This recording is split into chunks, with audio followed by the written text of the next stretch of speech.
अल्हम्दुलिल्लाह रब्बिल आलमीन वस्सलातु वस्सलामु अला रसूलिल करीम अम्मा बाद फ़अऊज़ु बिल्लाहि मिनश शैतानिर रजीम बिस्मिल्लाहिर रहमानिर रहीम रब्बिशरह ली सदरी व यस्सिर ली अमरी वहलुल उक़दतम मिन लिसानी यफ़क़हू क़ौली रब्बना ज़िदना इल्मा। पारा नंबर 2 सूरतुल बकरा आयत नंबर 197 से आज करेंगे इंशाअल्लाह ताला। हमारा टारगेट है 10 तक करने का, जहाँ पे रुकू खत्म होता है इंशाल्लाह। अल हज्जो, हज के अशुरुन महीने मालूमात मालूम है।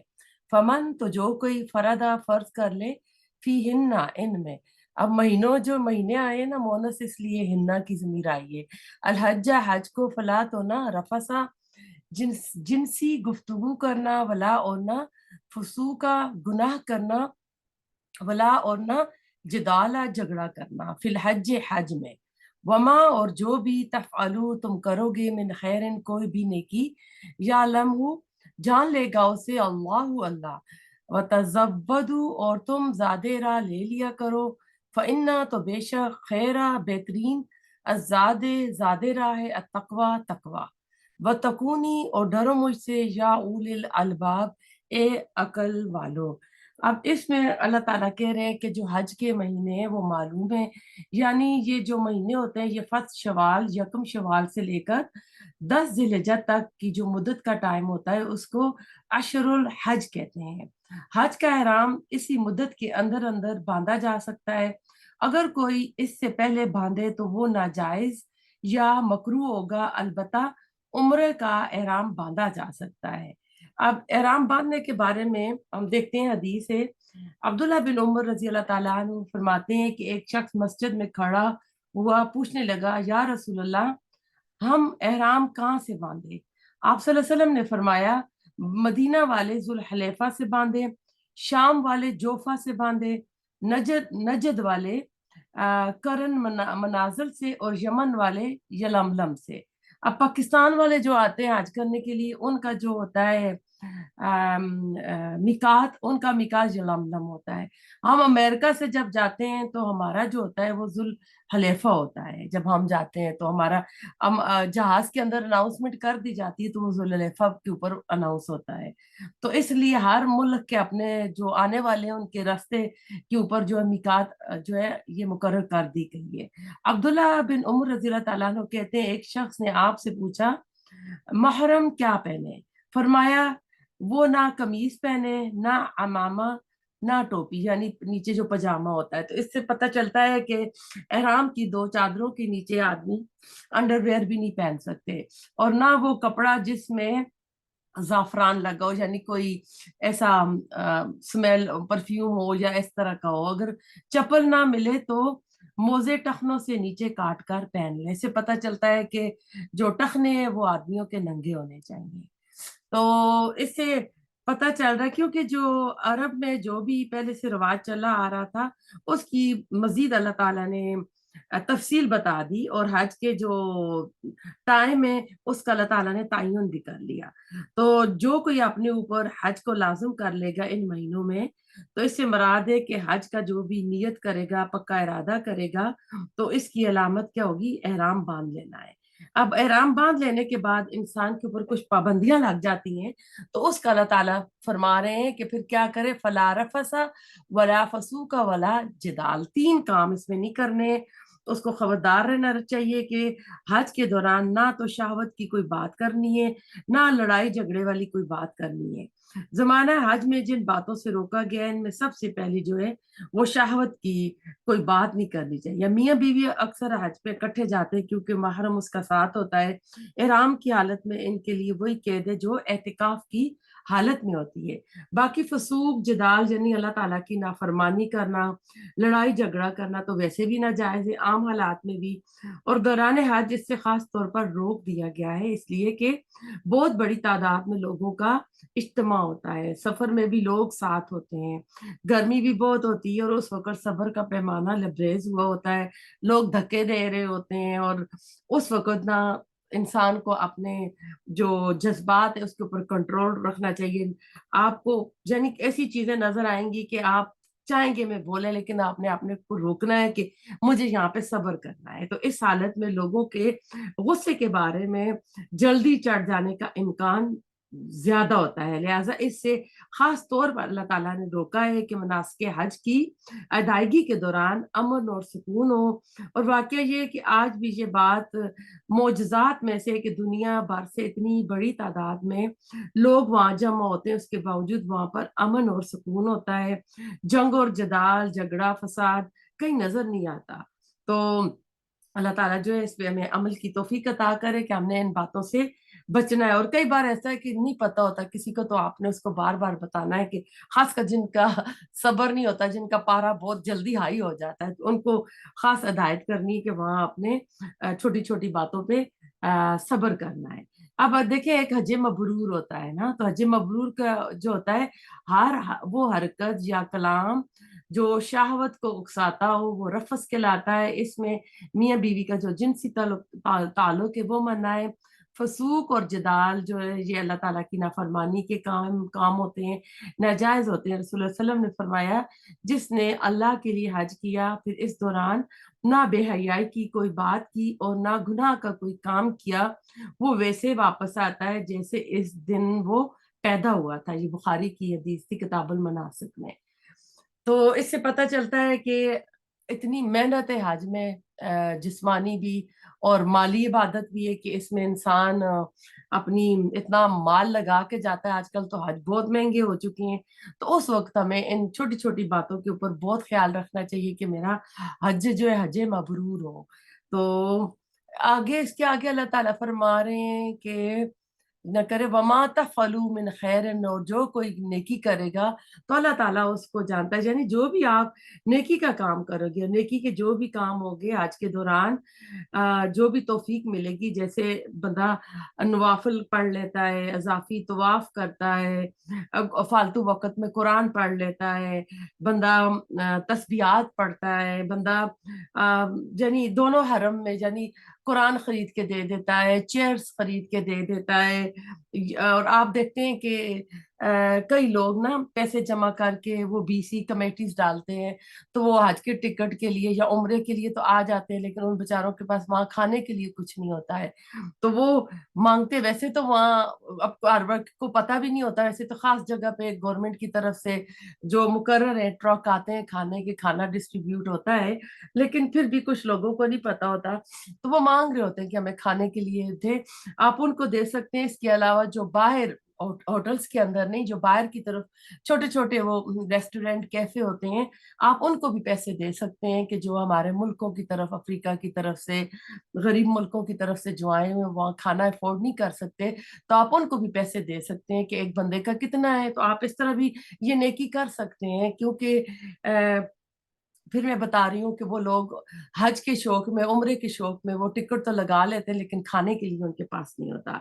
बताज़व्वदू इन्न खैर ज़ाद तकवा, और ज़ादे राह साथ ले लिया करो, यकीनन बेहतरीन ज़ादे राह तकवा है। इसके दो मानी लिए गए हैं। एक तो ये कि बेहतरीन ज़ादे राह तकवा है, यानी सफर हज में मादी ज़ादेरा के अलावा तकवा की पूंजी भी बहुत जरूरी है। अगर आपने अखराजात सफर के लिए रुपया पैसा तो बहुत ज्यादा ले लिया, लेकिन तकवा की पूंजी जो है उससे आपका दामन खाली है, तो दौरान हज ऐसी सहूलियात तो हासिल कर लेंगे आप अपने माल से, पैसे से, मगर हज की जो रूह है, उसकी जो बरकत है, उससे महरूम रहेंगे। क्योंकि उसमें आपने ऑब्जर्व करना है, आसपास देखना है।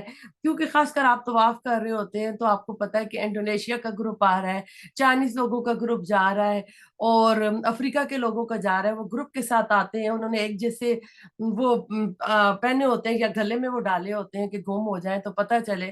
तो आप जब तवाफ करते करते एक ग्रुप के साथ गुजरते हैं, तो वो अरबी में ऊंची ऊंची दुआएं पढ़ रहे होते हैं, तो आप भी उनके साथ शुरू कर देते हैं। अगर आप तेज चल रहे हैं, आप थोड़ा आगे जाते हैं, तो आपको चाइनीज लोगों का ग्रुप मिलता है, आप उनके साथ करते हैं।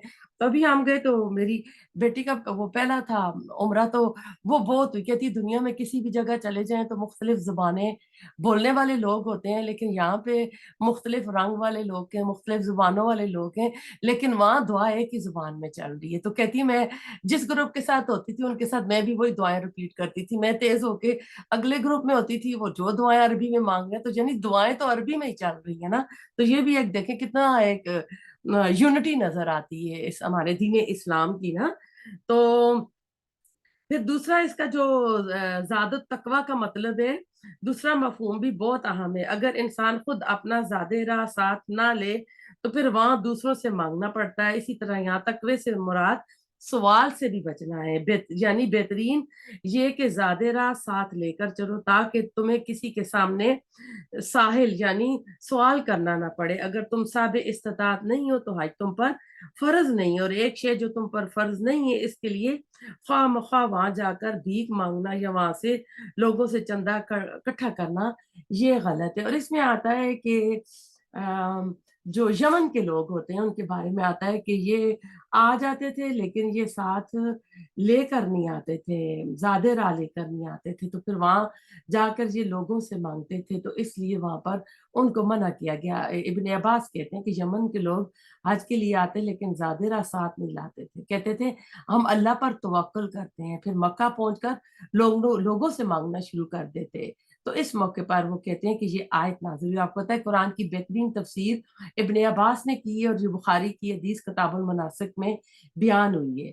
تو نہیں ضرورت کے وقت مانگنا اگرچہ ناجائز نہیں ہے، مگر اسلام نے سوال کرنے کو اچھا نہیں سمجھا۔ آپ صلی اللہ علیہ وسلم نے فرمایا دینے والا ہاتھ لینے والے ہاتھ سے بہتر ہے، یہ بھی بخاری کی حدیث ہے۔ بلا ضرورت مانگنا اور پیشہ کے طور پر مانگنا تو بدترین جرم ہے۔ آپ صلی اللہ علیہ وسلم نے فرمایا جو شخص مانگنے کی عادت بنا لے گا وہ قیامت کو اس حال میں اٹھے گا کہ اس چہرے پر گوشت کا ٹکڑا بھی نہیں ہوگا، یہ بھی بخاری کی حدیث کتاب الزکوٰۃ سے لی گئی ہے۔ تو اس سے پتہ چلتا ہے کہ اس طرح کے سوال جو آپ سے بچنا چاہیے۔ تو اللہ تعالیٰ کہہ رہے وَاتَّقُونِ يَا أُولِي الْأَلْبَابِ کے تقوی والو مجھ سے ڈرو نا، کہ میرا ہی تقوی اختیار کرو، روش مندی کی زندگی رکھو۔ حج اور اب اگلی آیت پہ چلتے ہیں، اس میں حج اور تجارت کا ذکر ہے۔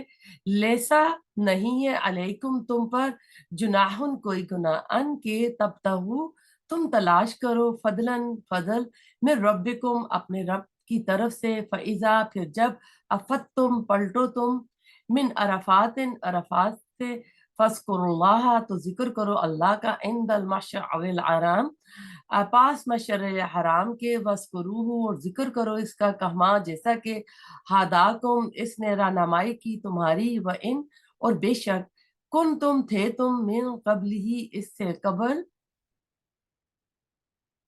لمن الضالین البتہ گمراہوں میں سے۔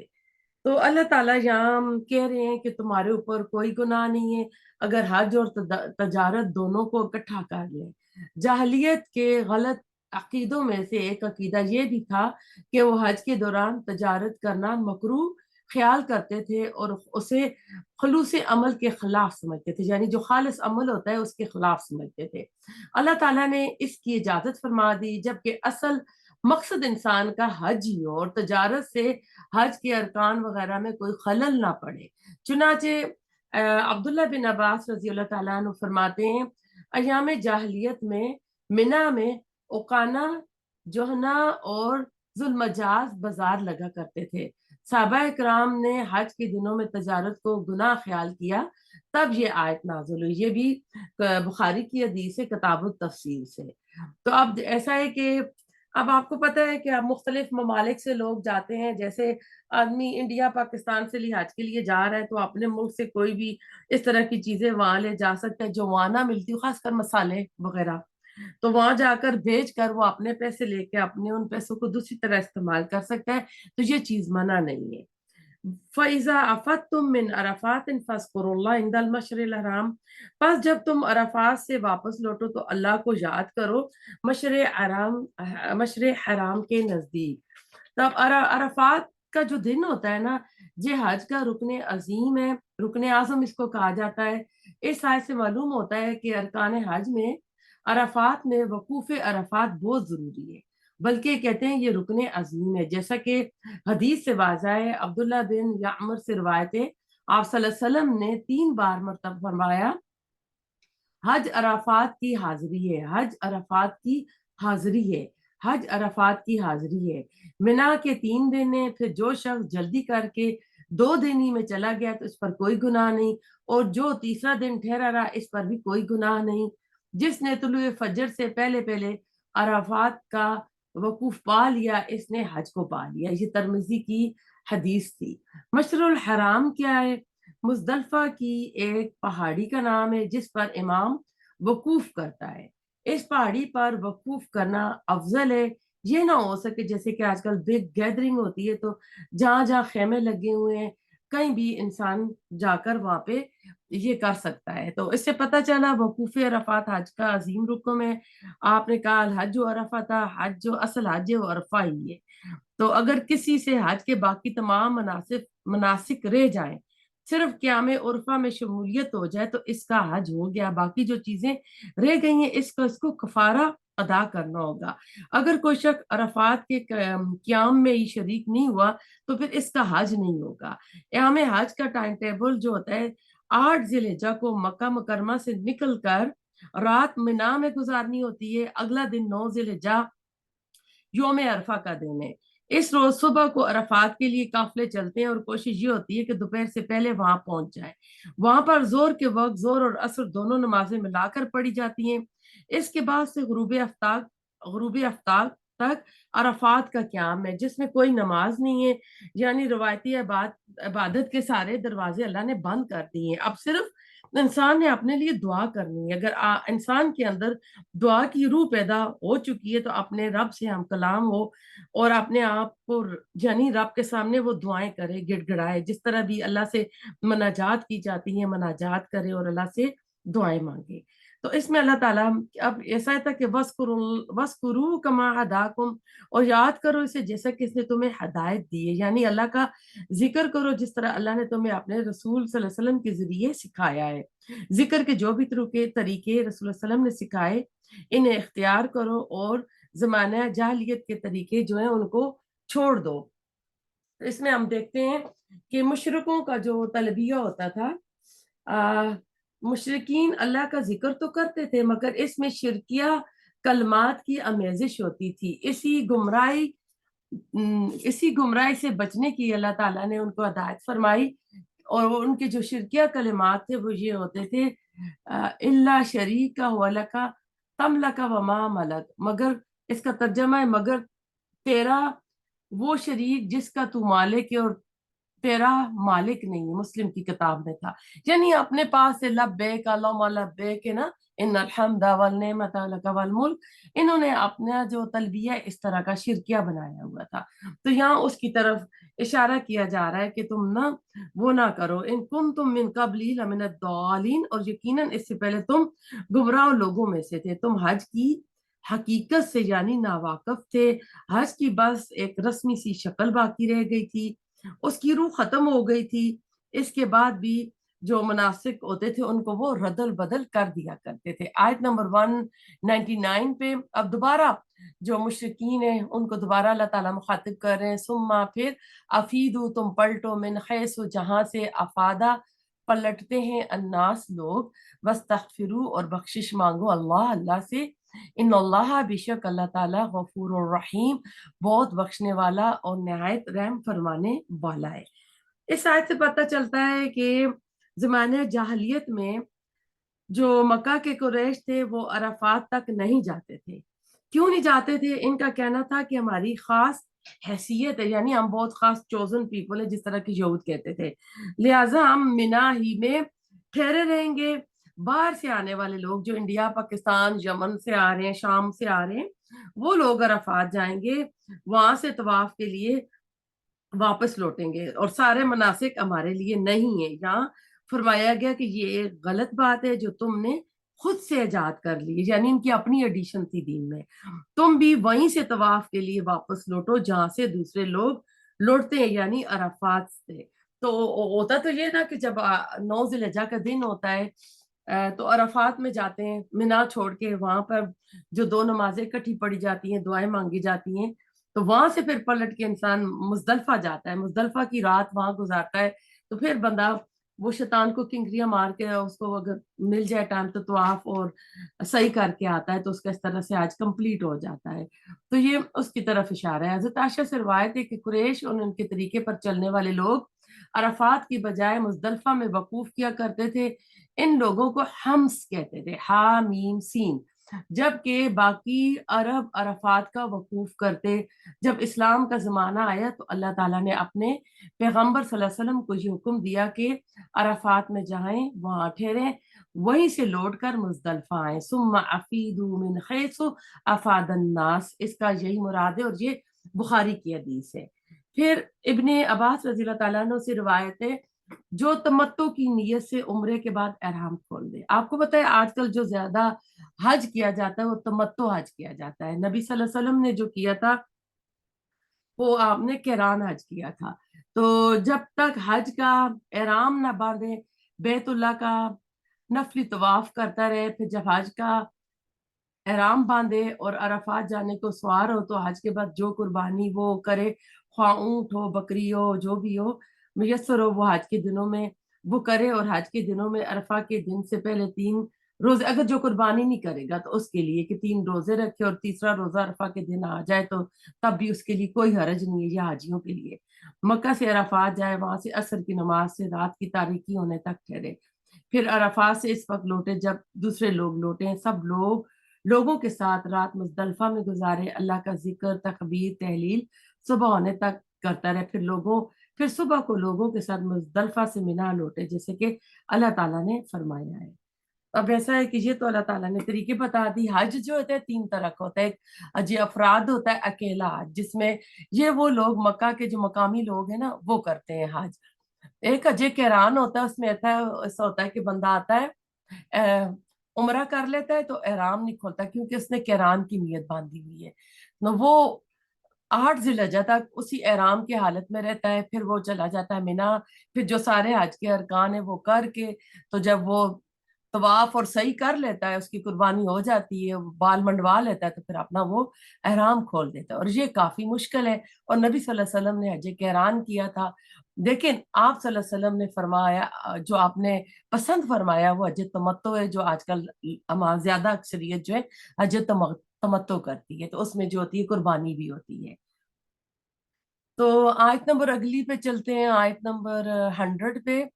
فَإِذَا، پھر جب کدئی تم پورے کر چکو تم مناسککم، اپنے مناسک حج، فَاذْكُرُوا، ذکر کرو اللہ کا ذکرکم، جیسا کہ ذکر کرنا ہے تمہارا آباءکم، اپنے آباء و اجداد کا، او یا اشدہ زیادہ شدید ذکر کرنا۔ فَمِنَ النَّاسِ، پس لوگوں میں سے کوئی ہے، من یقولو، جو یقولو کہتا ہے، ربنا، اے ہمارے رب، آتنا، دے ہمیں، پھر دنیا میں، وما، اور نہیں، لہو، اس کے لیے، پھر الآخرت، آخرت میں، من خلاق، کوئی حصہ۔ اب اس میں اللہ تعالیٰ دعا کی بتا رہے ہیں، اب حج کے لیے جاتے ہیں تو ایسا ہے کہ دعائیں تو ساتھ ہی ساتھ ہوتی ہیں، تو اس سے اگلی آیت میں جو ہے نا اس میں جامع دعا بتائی جا رہی ہے۔ تو اللہ تعالیٰ کے لوگوں میں سے کوئی ایسے لوگ ہوتے ہیں کہ ان کو صرف دنیا ہی کی بھلائی مطلوب ہوتی ہے، وہ دنیا ہی کی یعنی خیریں اکٹھی کرتے رہتے ہیں، جب ان کو موقع ملے کہ یہ قبولیت کا وقت ہے، اس میں دعا مانگے، تو ان کی دعاؤں کی لسٹ جو ہوتی ہے A to Z، وہ دنیا ہی دنیا ہوتی ہے، تو وہ آخرت نہیں مانگتا۔ تو ایسا ہے کہ ہمیں، کیونکہ دنیا میں تو ہم ٹمپریری رہ رہے ہیں، کسی وقت بھی ہم چلے جائیں گے، دنیا نہیں، اگر ہم دنیا بنا بھی رہے ہیں تو کوئی اور آ کے اس کو استعمال کرے گا، انجوائے کرے گا، ہمارے لیے تو وہی ہوگی جو ہم اپنے آخرت کے بینک اکاؤنٹ میں جو جمع کراتے جائیں گے۔ تو جو سمارٹ بندہ ہوگا وہ کیا کرے گا، آیت نمبر 101 کو بھی میں ساتھ کر دیتی ہوں، وَمِنْهُمْ، اور ان میں سے کوئی، من یقولو، جو کہتا ہے، ربنا، اے ہمارے رب، آتنا، دے ہمیں، پھر دنیا میں، حسنتاً، بھلائی، وفی الآخرت، اور آخرت میں، حسنتاً، بھلائی، وقنا، اور بچا ہمیں، عذاب النار، آگ کے عذاب سے۔ تو یہاں پہ 2 چیزیں اکٹھی ہو گئی ہیں، ایک جامع دعا جو کہ دنیا اور آخرت اس میں آ جاتی ہے وہ بتائے گی، اور آپ کو پتہ ہے کہ جب آپ طواف کرتے ہیں تو رکن یمانی سے لے کر जो अजर अस्वद है, वहां तक जो दुआ मांगी जाती है नबी सल्लल्लाहु अलैहि वसल्लम की सुन्नत से, वो यही है, रब्बना आतिना फिद दुनिया हसनतन व फिल आखिरति हसनतन व क़िना अज़ाबन्नार। बहुत ही जामे दुआ है, इसमें दुनिया और आखिरत दोनों जो है ना बंदा मांग मांग रहा है। अब इन दो आयात में आप देखें, एक दुनियादार बंदे का करेक्टर सामने आ रहा है और एक मोमिन बंदे का, कि दोनों की जिंदगी के जो मकासद होते हैं उनका एक तरह से तकाबुल हो रहा है। इन दो आयात में एक दुनियादार बंदा और एक मोमिन बंदे के मकासद जो हैं वो पेश किए गए हैं। जो शख्स आखिरत पर ईमान नहीं रखता, इसकी जिंदगी की तमाम तर जो होती हैं कोशिशें, मफादात, जो भी फायदे लेने हैं, वो दुनिया का असूल होता है, यानी दुनिया ही में इसको हासिल हो जाए। इसकी तमाम कोशिशें दुनिया के लिए ही सर्फ होती हैं, लेकिन इससे मिलता इतना ही जितना अल्लाह ताला ने इसके मुकद्दर में कर रखा होता है, और यही कुछ इसका हिस्सा है। आखिरत में अगर इसके कुछ नेक अमाल थे भी तो इसका इसे कुछ अजर सवाब नहीं मिलेगा। इसके मुकाबले में मोमिन का मकसद अगरचे मफादात उखरी का, यानी आखिरत का जो फायदे हैं वो उसे असूल है, उसका मकसद वो है, तो वो तो उसे मिलकर रहेगा, लेकिन दुनिया की जिंदगी के जो फायदे हैं वो भी उसके लिए अल्लाह ताला मना नहीं करेगा, वो भी उसे मिलेंगे। यानी उसे दुनिया भी इतनी मिलेगी जितना अल्लाह ताला ने इसके मुकद्दर में लिख रखा है। लिहाजा इसकी दुआ का अंदाज यही होता है कि अपने रब से दुनिया भी तलब करता है और आखिरत के फायदे भी करता है। लिहाजा ऐसे ही लोग जो होते हैं वो फायदा मंद होते हैं, और बड़ी स्मार्ट दुआ है ये। इमाम इब्न तैमिया कहते हैं कि बंदा जो है ना, जिसके हिस्से में अल्लाह ताला ने जन्नत लिख दी है, मोमिन बंदा, तकवे वाला बंदा, वो वो उसकी सारी कोशिशें आखिरत के लिए हो रही हैं, दुनिया दुनिया के लिए नहीं हो रही। वो आखिरत के लिए, अल्लाह के लिए काम कर रहा है, उसको आखिरत चाहिए, जन्नत चाहिए, लेकिन कहते हैं कि वो दुनिया की जन्नत से चल कर आखिरत की जन्नत में जाएगा। इससे पता चलता है कि बंदा जब अपनी आखिरत को फोकस कर रहा था, कोई भी काम करता है अल्लाह के लिए करता है, अल्लाह की रजा के लिए करता है, और उसको आखिरत चाहिए होती है, तो दुनिया ऑटोमेटिकली उसको मिल जाती है। क्योंकि दुनिया जो है, अल्लाह की निगाह में दुनिया की वैल्यू कुछ भी नहीं है। आप सल्लल्लाहु अलैहि वसल्लम एक मुर्दा बकरी के पास से गुजर रहे थे, जिसके कीड़े पड़े हुए थे, मक्खियां बिन बना रही थी, तो आपने सहाबा कराम से कहा था कि इसको कौन लेगा। तो सहाबा कराम ने कहा था कि इसको कौन लेगा ना, तो आपने फरमाया था ये दुनिया है। तो ये दुनिया की हकीकत है। तो आखिरत जो है वो तो अल्लाह ताला ने कहा कि ना किसी आंख ने देखा है, ना किसी कान ने सुना है, और ना किसी के दिल में ख्याल आया। यानी जन्नत इतनी आला और इतनी अरफा चीज है। तो फिर जो स्मार्ट बंदा होगा तो वो अपनी जो फोकस किसको करेगा, वो आखिरत को करेगा ना। तो इब्न तैमिया कहते हैं कि ऐसा बंदा जो आखिरत को फोकस कर रहा होता है, वो अल्लाह ताला उसकी दुनिया भी जन्नत कर देता है। यानी वो दुनिया की जन्नत से गुजर कर आखिरत की जन्नत में दाखिल होगा। तो अल्लाह ताला से भी हम दुआ करते हैं, रब्बना आतिना फिद दुनिया हसनतन व फिल आखिरति हसनतन व क़िना अज़ाबन्नार, आमीन सुम्मा आमीन। फिर अगली आयत है, आयत नंबर 202 पे, उलाइका, यही वो लोग हैं, लहुम, जिनके लिए नसीबुन, एक हिस्सा है, मिम्मा, इससे जो कसबू, उन्होंने कमाया, वल्लाहु, और अल्लाह सरीउल हिसाब, जल्द हिसाब लेने वाला है। अब इसमें थोड़ा सा मैं आपको इसमें और बता दूं। ठीक है, ये तो हो गया जी। ये अल्फाज कहते हैं कि बहुत ही अहम है, महज दुआ काफी नहीं हो जाएगी, बल्कि अपना अमल भी जरूरी है। यहाँ पर अल्लाह ताला ने फरमाया कि उनके लिए हिस्सा है उसमें से जो उन्होंने कमाया। इस पर सवाल पैदा होता है कि इसमें से क्यों, वो तो सारा मिलना चाहिए, लेकिन नहीं, बंदे को अपने अमाल पर, यानी पूरा पूरा वो कहते हैं ना कि डिपेंड नहीं करना चाहिए, इससे डरते रहना चाहिए कहीं किसी मसले में मेरी नीयत में फसाद ना आ गया हो, मुमकिन है मेरी किसी अमल के अंदर कोई कमी या कोताही होगी हो, इसलिए ये ना समझ ले कि जो कुछ भी किया है इसका अजर लाजमन मिलेगा। यानी मोमिन बंदा क्या होता है, तकवा होता है ना, कि तकवा क्या कहते हैं, दिल में होता है, और जिसको खशियत भी कहते हैं, अल्लाह ताला की खशियत होती है कि किसी के रोब से इंसान डर जाता है। तो यानी ये तकवा ऐसा डर होता है कि एक जालिम बादशाह का जो डर होता है ना, तो वो तुम डरता है मुझे मार देगा। लेकिन अल्लाह के लिए ये तकवा का लफ्ज आता है तो इसमें डर भी होता है, मोहब्बत भी होती है। इंसान अमल कर रहा होता है लेकिन उसको डर होता है, पता नहीं मेरा अमल कबूल हुआ है नहीं हुआ, पता नहीं मुझे इसका अजर मिलेगा नहीं मिलेगा। और साथ ही उसे एक उम्मीद, एक होप भी होती है कि नहीं, अल्लाह ताला किसी का अजर जाया नहीं करता, अल्लाह मुझे देगा। हजरत उमर रजी अल्लाह ताला अन्हु के बारे में ना, कि सारे लोग जन्नत चले जाएंगे, आवाज लगेगी एक बंदा नहीं गया तो मैं कहूंगा वो मैं हूँ। और अगर एक बंदा चला गया तो सारे नहीं गए तो मैं कहूंगा वो मैं हूँ। यानी दोनों तरह की, पॉजिटिव नेगेटिव दोनों होप होती है मोमिन के अंदर। तो कहते हैं मुमकिन है मेरे किसी अमल के अंदर कोई कमी कोताही हो गई हो, इसलिए ये ना समझ ले कि जो भी किया इसका अजर बंदे को मिलेगा। तो अल्लाह ताला कह रहे जो उन्होंने कमाया इसमें अगर खलूस है, रियाकारी नहीं है, दिखावा नहीं है। आपको पता है रियाकारी दिखावा, इसकी नमाज कारून, फरौन और हमान, तीन लफ्ज आए हदीस में कि वो क्यामत के दिन उनके साथ होगा जो दिखावे की नमाज पढ़ता है। इसलिए जो दिखावे का उम्रा करता है, दिखावे के हज करता है, पहले हाजी बनता है फिर और हज हज करके अलहाज का लफ्ज लगा लेता है। तो हम देखते हैं कि हमने ना, कभी हमने नहीं देखा कि हाजी अबू हुरैरा का लफ्ज हो, हाजी अबू बकर सदीक हो।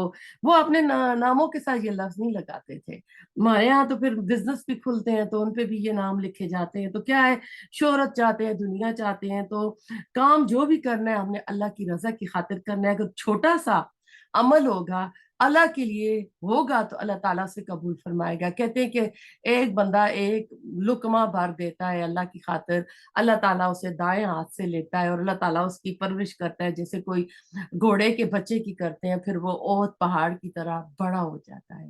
तो इससे क्या पता चलता है कि अल्लाह ताला को बड़े बड़े चैरिटी के चेक्स, बड़े बड़े दिखावे की नेकियां नहीं चाहिए।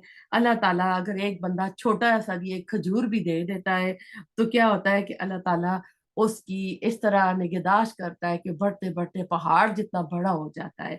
तो अल्लाह ताला हमें भी ना अपने लिए खालिस करे, हमें दिखावे से, दिखावे की नेकियों से, दिखावे के अमाल से अल्लाह ताला बचाए।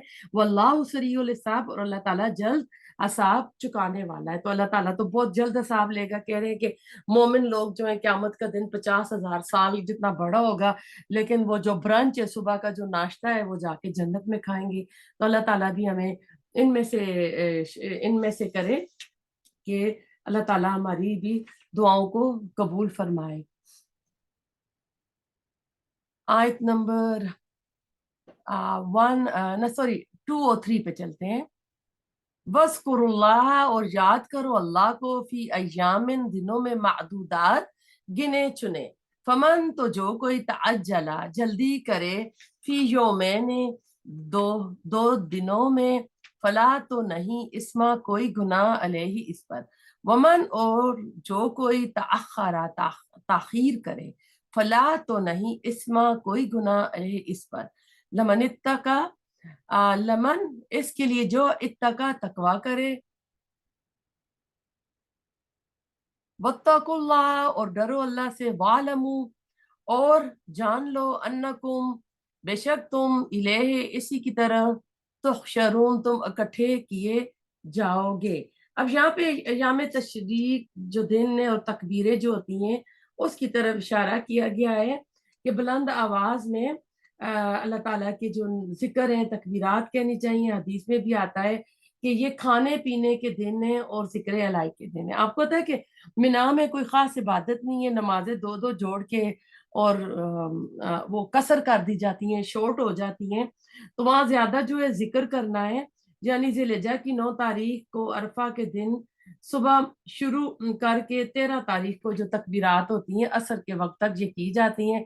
तो ये नमाजें जो बनती, कुल 23 नमाजें बनती हैं। हर नमाज के बाद कम अज कम 3 बार या ज्यादा से ज्यादा जितनी बार अल्लाह तौफीक दे बावाज बुलंद में तकबीरात कहनी चाहिए। रमी जुमार का अमल 3 दिन यानी जिलहिज्जा की 10, 11, 12 को होता है, जो शैतान को वो पत्थर मारे जाते हैं। 10 जिलहिज्जा का दिन तो हाजियों के लिए बहुत मसरूफियत का दिन होता है। इसके बाद 3 दिन मिना में ठहरना मसनून है। अगर कोई शख्स इससे पहले चला जाना चाहिए तो वो दूसरे दिन जा सकता है, बशर्तिया के, यानी शर्त है इसके साथ कि उसके दिल में तकवा हो और हज के तमाम मनासिक ठीक तौर पर करने का इरादा रखता हो। تو اس کے اندر یہ چیز بتائی گئی ہے آیت نمبر 203 میں، جس سے پتہ چلا ہے کہ اصلی چیز جو ہے تقوی ہے. جو کوئی زمانہ حج میں پرہیزگاری کی عادت رکھے گا تو اس پر کوئی گناہ نہیں، مینا میں 2 دن قیام کرے یا 3 دن کرے، اللہ تعالیٰ اس کا اجر میں محفوظ کر لے گا. تو واتقوا اللہ واعلموا انکم الیہ تحشرون، اور اللہ تعالیٰ کا تقوی اختیار کرو اور خوب جان رکھو کہ یقیناً تمہیں اسی کی جانب جمع ہونا ہے. یعنی آج کے موقع پر اتنی بڑی جو گیدرنگ ہوئی ہے، اسی طرح قیامت کے دن تم سب کے سب ہانک کر اللہ تعالیٰ کی دربار میں اکٹھے کیے جاؤ گے. تو آیت نمبر 204، وَمِنَ النَّاسِ، اور لوگوں میں سے کوئی ہے، من جو یعجبو کا خوش کرتی ہے آپ کو. کس کو؟ رسول اللہ علیہ وسلم کو. اب لوگوں میں سے کوئی بندہ ہے جس کی کوئی بات رسول اللہ علیہ وسلم کو خوش کرتی، قولہو، بات اس کی، فی الحیات دنیا کی زندگی میں، ویشہدو، اور وہ گواہ بناتا ہے اللہ ہو، یعنی جو بھی بات کرتا ہے ہر بات پہ اللہ تعالیٰ کو گواہ بناتا ہے. اللہ اوپر، ماں اس کے جو فی قلبی اس کے دل میں، وہ ہوا، لیکن اصل میں وہ کیا ہے؟ اللہ تعالیٰ کہہ رہے ہیں کہ وہ جو کچھ ظاہر کر رہا ہے وہ نہیں ہے، حالانکہ وہ الدو سخت جھگڑالو ہے، الخصام جھگڑا کرنے میں. اب اس کے پیچھے نا ایک کریکٹر آ رہا ہے، اخنس بن شریک، الف خا نون سین، اخنس بن شین را یا اور 2 نقطے والی کاف، اخنس بن شریک ایک منافق تھا جو بہت ہی فصیح اور بلیغ اور میٹھا کلام بولتا تھا، یعنی منہ کا میٹھا تھا. رسول اللہ علیہ وسلم کو اس کی چکنی چپڑی باتیں بھلی معلوم ہوتی. وہ بات بات پر اللہ کی قسم کھاتا اور بار بار اللہ کو اپنی بات پر گواہ بنا کر کہتا کہ وہ سچا مسلمان ہے. دیکھیں آپ، ایک جو سچے کھرے بندے ہوتے ہیں نا، وہ اپنے اعمال سے اپنی باتوں سے پتہ چلتا ہے، لیکن جو بندہ منہ پہ تعریف کرے اور اپنے آپ کو نہیں میں تو یہ کرتا ہوں، وہ تو آپ وہاں سمجھ لیں کہ یہاں کوئی دال میں کالا ہے. تو وہ مسلمانوں کا اپنے آپ کو دلی دوست بناتا ہے. اللہ تعالیٰ نے رسول اللہ علیہ وسلم کو صحیح صورتحال سے مطلع کرتے ہوئے فرمایا کہ اس کی باتوں پر فریفتہ مت ہونا، یعنی اس کی باتوں پر دھوکہ نہ کھانا، کیونکہ یہ سخت جھگڑالو قسم کا انسان ہے. چنانچہ ایسا ہوا، وہ اسلام سے پھر کر مکہ واپس چلا گیا. راستے میں مسلمانوں کے جو کھیت دیکھے انہیں جلا دیا، اور جو جانور نظر آئے ان کو اس نے مار ڈالا. یعنی اب دیکھیں اللہ تعالیٰ سے سچی کسی کی بات ہو سکتی ہے؟ من اصدق من اللہ قولا. تو قرآن کہہ رہا ہے، تو قرآن کے تو خلاف کوئی بات ہو ہی نہیں سکتی. تو اس نے پھر آخر اس طرح کیا تھا. اس کا جو کریکٹر ہے اللہ تعالیٰ نے، اگلی آیت بھی اسی کے اوپر جا رہی ہے، اللہ تعالیٰ نے بنایا. تو کہہ رہے ہیں کہ منافقین میں سے ایک خاص گروہ کا بھی ذکر ہے. منافقین میں سے بات تو ایسے تھے، ان کی زبانوں پر بھی نفاق واضح طور پر ظاہر ہو جاتا تھا، جبکہ منافقین کی ایک قسم وہ تھی جو بڑے چاپلوس تھے، چار اور میٹھی زبان کے تھے. ان کی گفتگو ایسی ہوتی تھی گویا وہ بڑے ہی مخلص اور بڑے ہی وفادار ہیں، اور اپنا موقف اس انداز میں پیش کرتے یوں لگتا کہ بڑے ہی نیک نیت لوگ ہیں، لیکن ان کا کردار انتہائی گناؤنا ہوتا تھا. ان کی ساری بھاگ دوڑ جو ہوتی تھی رسول اللہ علیہ وسلم کی مخالفت کی راہ میں ہوتی تھی. ان کے بارے میں فرمایا کہ لوگ ایسے بھی ہیں کہ جن کی باتیں دنیا کی زندگی میں تمہیں اچھی لگتی ہیں، وَيَشْهَدُ اللَّهُ عَلَىٰ مَا فِي قَلْبِهِ، تو اللہ تعالیٰ کو گواہ بناتے ہیں اپنی دل کی بات پر. اس کا انداز کلام یہ ہوتا ہے کہ میں جو کچھ کہہ رہا ہوں اللہ جانتا ہے، میں خلوص سے کہہ رہا ہوں، بہت نیک نیتی سے کہہ رہا ہوں. منافق کی یہ خصوصیت ہوتی ہے کہ اپنے آپ کو قابل اعتبار ثابت کرنے کے لیے بات بات پر قسم کھاتا ہے، اور جو بھی بندہ آپ کو اس طرح کے تو آپ سمجھ لیں کہ ادھر کوئی خرابی ہے. وہ حلت الخصام، حالانکہ وہ فی الواقع شدید ترین کیا ہے؟ دشمن ہے. آیت نمبر 205، وہ ایزام، اور جب تولا وہ منہ موڑتا ہے، سعا کوشش کرتا ہے، فی الارض زمین میں، لیفسدا تاکہ وہ فساد کرے، فیہا اس میں، وہ یہلکا اور ہلاک کرے، अलहरसा खेती को, व नस्ल और नस्ल को, वल्लाहु और अल्लाह ताला ला युहिब्बुल फसाद नहीं पसंद करता फसाद को। ये वही अखनस बिन शुरैक का जो मैंने आपको पिछले आयत में बताया कि वो इस्लाम से फिरकर मक्का चला गया और रास्ते में जो भी खेतियां थी उनको तबाह किया, तो इसकी तरफ इशारा किया जा रहा है। जो पीठ फेर कर जाता है तो जमीन में भाग दौड़ करता है, फसाद करता है, तो ये लोग आप सल्लल्लाहु अलैहि वसल्लम के पास से हटते हैं तो इनकी सारी भाग दौड़ इसलिए होती है कि जमीन में फसाद मचाएं, लोगों की खेतियां और लोगों की जानें जो है तबाह करें। तो आप देखें कुछ लोग होते हैं फसादी किस्म के होते हैं, वो जानबूझ के अगलों को नुकसान पहुंचा के अगलों के प्लान प्रोग्राम खराब करके वो खुश होते हैं कि हमने ऐसा किया। तो ये जो हरकत होती है, ये हरकत जो होती है, ये मुनाफिक की हरकत होती है।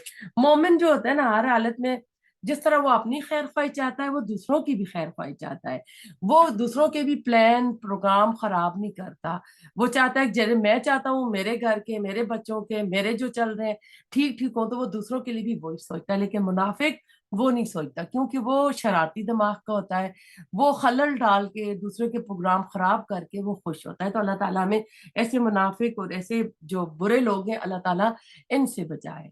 आयत नंबर 206, व इज़ा और जब कीला कहा जाता है लहू इसे, इत्तक़िल्लाह डरो अल्लाह से, अहज़तहु आमादा करती है इससे, अल इज्जत इज्जत बिल इसमें गुनाह पर, फहस्बुहु तो काफी है इससे, जहन्नम जहन्नम, वला बिअसल मिहाद और अलबत्ता कितना बुरा ठिकाना है। उसी के ऊपर मजीद अल्लाह ताला इसकी तफसील बता रहे हैं कि जब ऐसे शख्स से कहा जाता है कि तुम अल्लाह का खौफ करो, अल्लाह से डरो, तुम बातें ऐसी खूबसूरत करते हो, तो अमल तुम्हारा इतना बुरा क्यों है? यानी तुम्हारे को कौल और फेल में तजाद क्यों है? जरा सोचो तो सही। तो इसको अपनी जो झूठी अन्नाएं और इज्जत नफ्स जो होती है गुनाह पर और पक्का कर देती है। एक शख्स वो होता है जिससे खता हो गई, इसने अपनी गलती तस्लीम कर ली। आदम अलैहिस्सलाम से गलती हुई थी, रब्बना ज़लमना अनफुसना, शैतान जो था अपनी गलती पर डट गया। तो अब जो नेक बंदा होता है वो अपनी गलती के ऊपर फौरन अल्लाह की तरफ रुजू करता है, माफी मांगता है और अपनी इस्लाह कर लेता है। जबकि एक शख्स वो है जिसका तर्ज अमल ये होता है कि मैं कैसे मान लूं कि मेरी गलती, यानी किसी को सॉरी नहीं कहता, माई फुट मैं क्यों कहूँ ना। तो इसकी झूठी अन्ना और झूठी इज्जत नफ्स इसे गुनाह से हटने नहीं देती, और बल्कि वो मजीद गुनाह पर उसको आमादा करती रहती है। फासबू जहन्नम, तो इसके लिए जहन्नम काफी है, वला बिअसल मिहाद और यकीनन वो बुरा ठिकाना है। रवायात में आता है कि मुनाफिक मदीना में एक शख्स, वही जो अखनस बिन शुरैक का मैंने जिक्र किया है, इसका किरदार है। शान नजूल के एतबार से ये बात ठीक है और तावील खास में भी इसको सामने रखा जाएगा, लेकिन दर हकीकत ये एक किरदार है। अब देखें, ये तो आप मदीना के दौर में, नबी सल्लल्लाहु अलैहि वसल्लम के दौर में ये एक किरदार था ना अखनस बिन शुरैक का, जिसके ऊपर ये आयत नाज़िल हुई है, इनकी शान नजूल है। लेकिन हमको अपने अपने फैमिलीज में, अपने अपने हलकों में, अपने अपनी जो मुआशरे में हम रह रहे हैं ना, हर एक को इस किरदार से वास्ता पड़ेगा। आप जरूर कहेंगे हाँ मैं भी ऐसे एक बंदे को जानती हूँ वो ऐसे करता है। तो यानी ये एक किरदार का नाम है जो हर जगह, हर सोसाइटी में, हर बरादरी में आपको मिलेगा। असल में इस किरदार को पहचानना चाहिए और इसके हवाले से अल्लाह ताला से हिदायत तलब करनी चाहिए कि इस किरदार से अल्लाह ताला हमें अपने हिफ्ज़ो अमान में रखे। और अगर आपके अराउंड इस तरह कोई कोई करेक्टर है तो नमाजों में, तहज्जुद में दुआ किया करें कि अल्लाह ताला उसकी शरारतों से, अल्लाह ताला उसकी बातों से आपको महफूज रखे और उसका ध्यान ही ना आए। क्या करो, दुआ के अल्लाह ताला उसको इतनी वो मोहलत, टाइम ही ना मिले कि वो मेरे बारे में सोचे और मुझे कोई नुकसान दे या मेरे बारे में कोई इस तरह की चालें चले। आयत नंबर 207, वमिनन्ना से और लोगों में से कोई,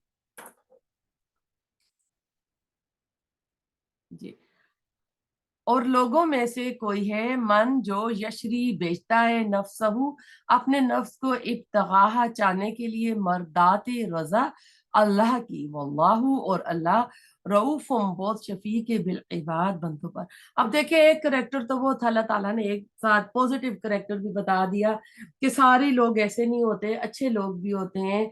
तो वो क्या करते हैं कि अब ये करेक्टर कहते हैं कि ये सोहेब रूमी की फजीलत इसमें बयान की गई है इसमें कि इंसानों में से कुछ ऐसे लोग भी होते हैं जो अल्लाह की राह में अपना जान माल सब कुछ कुर्बान कर देते हैं। चुनाचे सुहैब रूमी बिन सनान रूमी अपना वतन तर्क करके हिजरत की गर्ज से मदीना आ रहे थे कि रास्ते में मुशरिकों ने इन्हें पकड़ लिया और इन्हें इस्लाम से दूर करने पर मजबूर कर दिया। सुहैब रजी अल्लाह ताला अन्हु कहने लगे, मैं अपना घर अपना सारा माल तुम्हें इस शर्त पर देने को तैयार हूँ कि तुम मेरी राह ना रोको और मुझे मदीना जाने दो।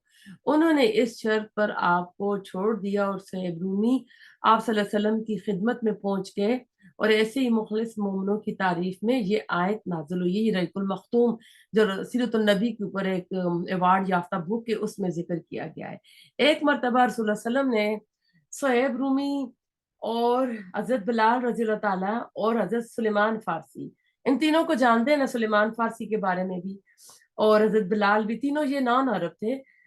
इनके मतलब हजरत अबू बकर सदीक रजी अल्लाह ताला से फरमाया था, अगर तुमने इनको नाराज कर दिया तो अपने रब को नाराज कर दिया। ये मुस्लिम की हदीस है। तो इनसे एक करेक्टर, अब ये तो करेक्टर उस वक्त गुजरा ना, हम शोएब रूमी को ले आएंगे, हजरत बिलाल हबशी को ले आएंगे, सलमान फारसी जो कि कितनी बार बिकते गए, हर जिसके पास जाते थे उसको बेचते बेचते मदीना पहुंचाए थे, खुद ही रसूल सल्लम के कदमों में पहुंच गए थे। तो इससे ये पता चलता है कि आज भी ऐसे करेक्टर मौजूद हैं। ये कुरान का एक आम असलूब है कि किरदारों को फौरी तकाबुल यानी अल्लाह ताला करता है। चुनाचे एक नापसंदीदा किरदार के जिक्र के बाद अल्लाह ताला ने एक पसंदीदा करेक्टर का जिक्र किया है। लोगों में से वो भी होते हैं जो अपने आप को अल्लाह की रजा के लिए अपने आप को कुर्बान कर देते हैं, अपना तन मन धन।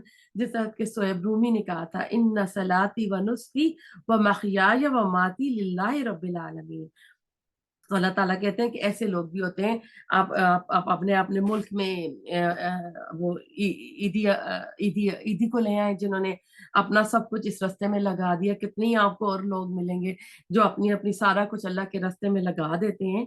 वल्लाहु रऊफुन बिल इबाद, और अल्लाह ताला ऐसे बंदों के हक में बहुत शफीक है, यानी ऐसे लोगों के, यानी अपने नफ्स पे खर्चा नहीं करते, अल्लाह ताला के बंदों पे लगा देते हैं। तो अल्लाह ताला को ऐसे लोग ज्यादा पसंद होते हैं। अपनी तो वो जिंदगी जो है ना मस्कीनी वाली इस तरह की गुजार रहे होंगे, लेकिन अल्लाह के रास्ते में वो बड़े बड़े खर्च कर रहे होंगे। तो अल्लाह ताला को ये फकीराना अदा ज्यादा पसंद है। जिस शख्स ने अल्लाह की रजा जोई के लिए अपना सब कुछ तन मन धन सब कुछ यानी देने का इरादा कर लिया, नियत कर ली, उससे भी इससे भी कभी कोई कोताही हो सकती है, कभी जज्बात में आकर कोई गलत कदम उठ सकता है।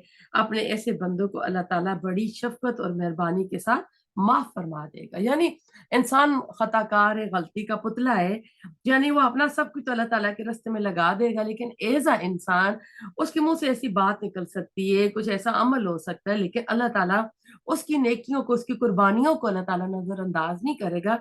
अल्लाह ताला उसके साथ शफकत का मामला करेगा। तो अल्लाह ताला हमें भी ऐसे लोगों में शामिल करे कि हम भी इस तरह हो। आयत नंबर 208, या अय्युहल्लज़ीना, ए लोगो जो आमनो ईमान लाए हो, उदखुलू दाखिल हो जाओ, फिसिल में इस्लाम में, काफा पूरे के पूरे, भला और ना तत्तबिहु तुम पैरवी करो, खुतुवात कदमों की, अशैतान शैतान की, इन्नहु बेशक वो कौन शैतान, लकुम तुम्हारा, अदुव्वुम मुबीन दुश्मन है खुल्लम खुल्ला। अब देखिए अल्लाह ताला ने एक नेगेटिव किरदार का जिक्र किया, एक पॉजिटिव किरदार का जिक्र करके अल्लाह ताला हम सब ईमान वालों को दावत दे रहे हैं कि लोगों जो ईमान लाए हो, क्या करो, पूरे के पूरे इस्लाम में दाखिल हो जाओ।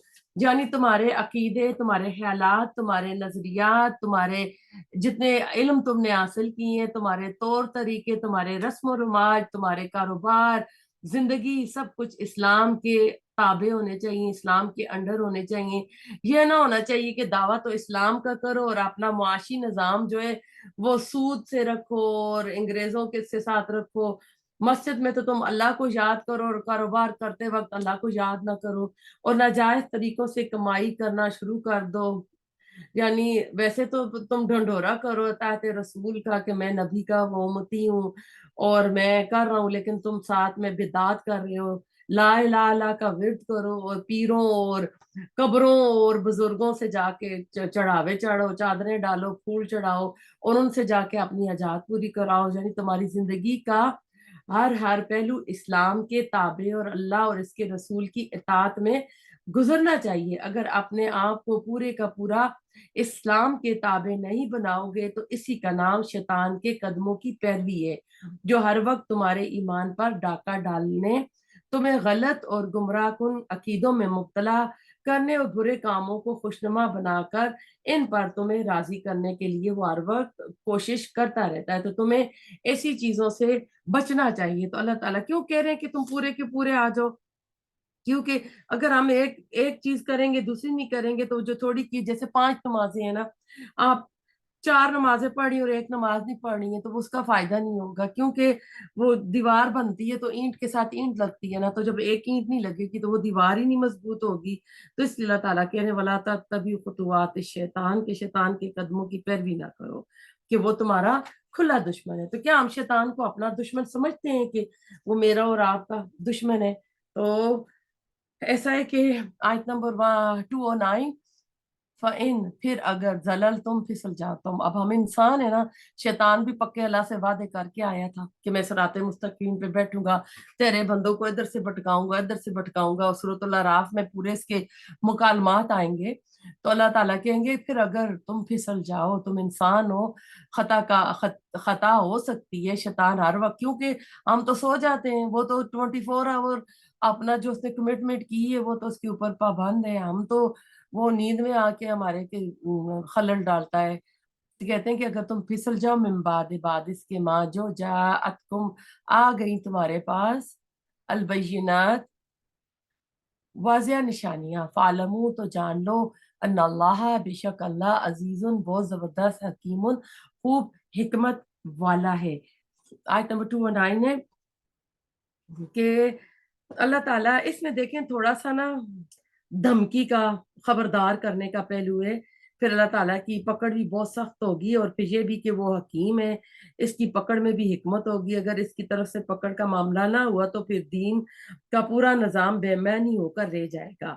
اگر اللہ کی طرف سے کسی گناہ پر پکڑ ہی نہیں تو پھر یہ آزمائش کیا ہوئی، پھر جزا اور سزا اور جنت اور دوزخ کا معاملہ کیسا ہوا نا. تو اس سے یہ پتہ چلتا ہے اسلام کے انسانی زندگی کے ہر پہلو میں واضح احکام آ جانے کے بعد تم اسلام میں پوری طرح داخل نہ ہوئے اور تم نے دوغلی پالیسی، یعنی قول اور فعل کا تضاد کیا، دوغلی پالیسی اختیار کی، اور جن احکام پر چاہا عمل کر لیا، اور جہاں کوئی بات طبیعت کو نہیں اچھی لگی یا کسی نقصان کا خطرہ محسوس ہوا تو وہاں پر اپنی مرضی کر لی اور اسلام کے احکام کو پس پشت ڈال دیا. تو خوب سمجھ لو کہ اللہ تعالیٰ زبردست بھی ہے، حکمت والا بھی ہے، وہ تمہیں سزا بھی دے سکتا ہے، ذلیل و خوار بھی کر سکتا ہے، اور دنیا کی حکمرانی تمہارے سوا کسی دوسرے کو بھی دے سکتا ہے.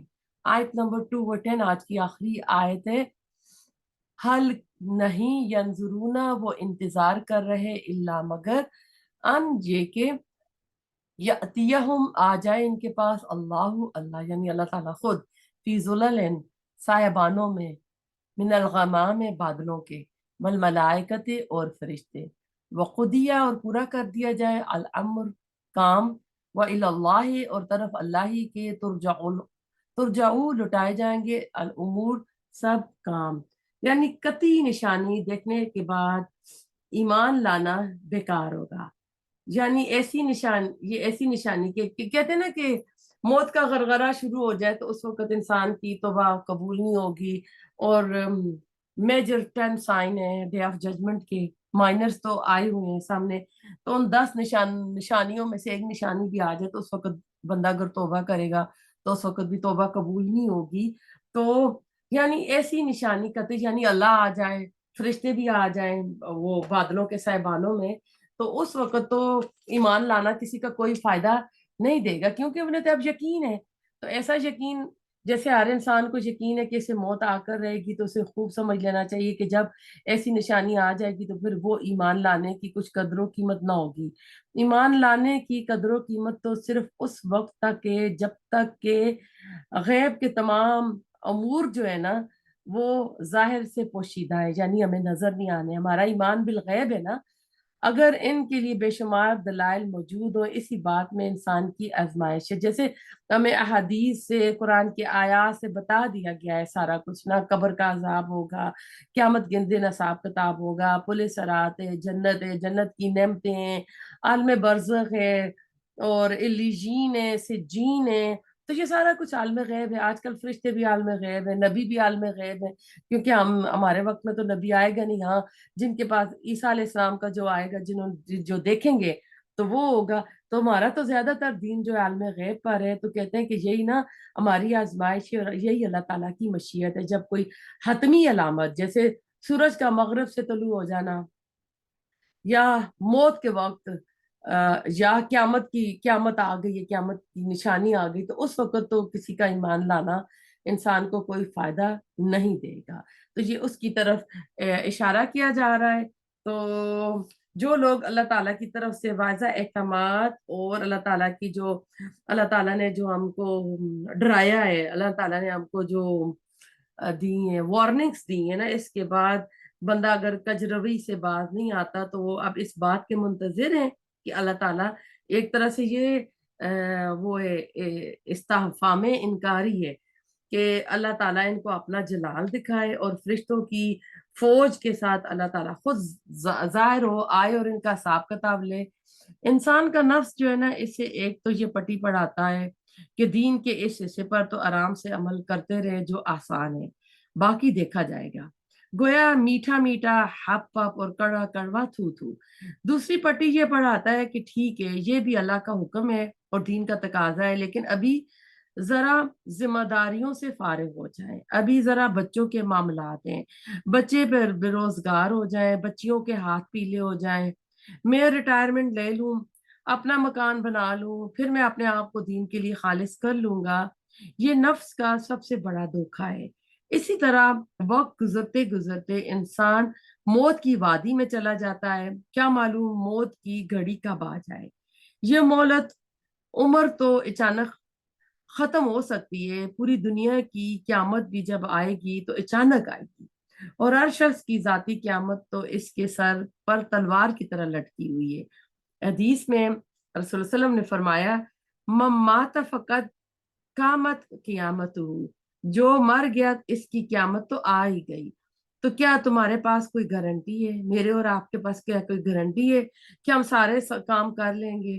یہ سارے کام کر چکنے کے بعد میں زندہ رہوں گی، آپ زندہ رہیں گی، اور کیا میرے جسم میں یہ ساری توانائیاں ہوں گی کہ چلو جی میں 5 وقت کی نماز ہی نہیں پڑھتی، میں حج عمرہ نہیں کرتی، جب بوڑھی ہو جاؤں گی کروں گی. تو کیا پتا اس وقت میرے پاس صحت ہوگی نہیں ہوگی. دین کا کوئی کام کر سکو تو پھر تم کس چیز کا انتظار کر رہے ہو سکتا ہے اچانک اللہ تعالیٰ کی طرف سے مہلت ختم ہو جائے. کہتے ہیں نا، جو بھی نیکی کا کام کر لو اسے فوراً کر گزرو. ایک حدیث ہے کہ اگر تم نا کوئی چھوٹے چھوٹے پودے زمین میں لگاتے ہیں نا، پلانٹس، اگر آپ لگا رہے ہو اور اتنے میں قیامت شروع ہوگی تو آپ ان کو بھی لگا دو. تو اس کے اوپر ایک اپنے یاسر قاضی کو آپ سب جانتے ہیں، اسکالر ہیں، انہوں نے اس حدیث کے اوپر کمنٹری کی تھی. وہ کہتے ہیں کہ قیامت تو برے لوگوں پر وقوع پذیر ہوگی، نیک لوگ تو ایک ہوا چلے گی، سب نیک لوگ قیامت سے پہلے مر جائیں گے، تو وہ پودا کون لگائے گا. تو اس میں یہ کہا گیا کہ جو بھی نیکی کا کام کرنا ہے آپ کر گزرو، اس کے لیے کل کا نہ سوچو، کچھ گھنٹے کا نہ سوچو بالکل، کیونکہ یہ نیکی کا جو موقع ہے پھر آپ کو پتہ نہیں ملے نہ ملے. وَإِلَى اللَّهِ تُرْجَعُ الْأُمُورُ، اور یقیناً تمام معاملات اللہ ہی کی طرف لٹائے جائیں گے. یعنی جو بھی چھوٹی سے چھوٹی نیکی کرے گے وہ اللہ تعالیٰ کے یہاں ہمیں ملے گی، وہ ہمارے اعمال نامے میں لکھ دی جائے گی. اگر اس میں خلوص تھا، خالص اللہ کے لیے تھی، اس میں دکھاوا نہیں تھا، دکھاوے کی ساری نیکیاں دنیا ہی میں ضائع ہو جاتی ہیں، بیکار ہو جاتی ہیں، ان کا کوئی اجر نہیں ملے گا اللہ تعالیٰ میں. دکھاوے سے، بڑی بڑی باتیں کرنے سے، تکبر سے، غرور سے، ان تمام چیزوں سے بچائے اللہ تعالیٰ نے. قرآن کے اوپر عمل کرنے والا بنائے، رسول اللہ علیہ وسلم کی سنتوں کو عام کرنے والا بنائے. ہم سب کے گھروں میں اللہ تعالیٰ اپنی رحمتیں برکتیں نازل کرے، جو بیمار ہیں انہیں شفا عاجلہ کاملہ عطا فرمائے، آپ سب کی دلی حاجات پوری کرے. ربنا تقبل منا انک انت السمیع العلیم وتب علینا انک انت التواب الرحیم. سبحانک اللہم وبحمدک نشہد ان لا الہ الا انت نستغفرک ونتوب الیک.